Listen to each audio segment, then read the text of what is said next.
Robert Francis Prevost León XIV, o primeiro Papa Frade Agostinho, o primeiro estadounidense e o primeiro cunha formación de base científica, é graduado en matemáticas. Tamén é cidadán do Perú, onde se forxou nas misións onde chegou a bispo antes de que Francisco o creara cardeal e o chamara o goberno do Vaticano. Os seus fregueses achegan datos da súa personalidade e preocupacións.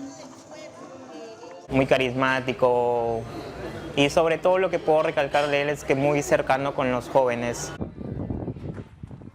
Pueblo Migrante es muy conocido porque de verdad sí ha ayudado y ha colaborado mucho a los migrantes. Anunciaba y denunciaba. O sea, él nunca se quedó callado de situaciones de injusticia que sucedían aquí en Trujillo, en el Perú, ¿no? Un perfil e forma de ser que comezou a abrirse o mundo o 8 de maio. Foi unha grata sorpresa ver un Papa aliñado claramente cos postulados de Francisco, cunha idea de continuar co seu estilo persoal, co seu estilo propio, ca súa liberdade, digamos, a liña de reforma interna da Igrexa. É un home tranquilo, un home sereno, un home reflexivo. Penso que é un home, tal vez, se podemos dicilo e contrastalo tal vez ca personalidade de Francisco, un home máis tímido. O cal non quere dicir que, digamos, non teña unha personalidade espontánea, cercana no seu pasado misioneiro en Perú, na diócesis de Chiclayo. Vese efectivamente un cura normal.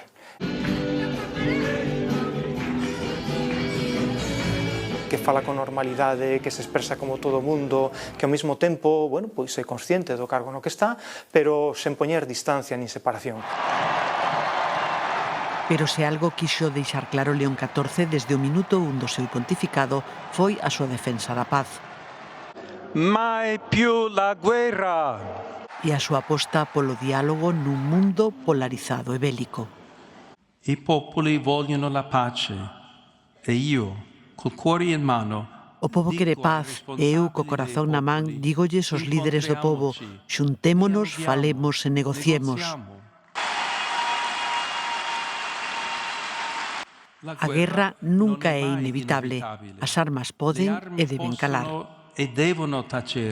Foi unha clarísima mensaxe á hora de situarse cunha personalidade propia, cunha voz auténtica no escenario de líderes mundiais. Xemos as armas de lado, falemos cales son as diferencias, cales son os puntos de encontro e, sobre todo, nunha perspectiva compartida na que todos nos xogamos o presente e o futuro das próximas xeracións.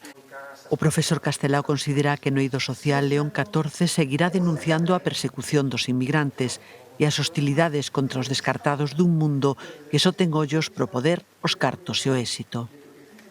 Respecto aos intereses propios dos que mandan, creo que o Papa León XIV, coa súa presencia, coa súa voz, vai ser a voz dos que non teñen voz.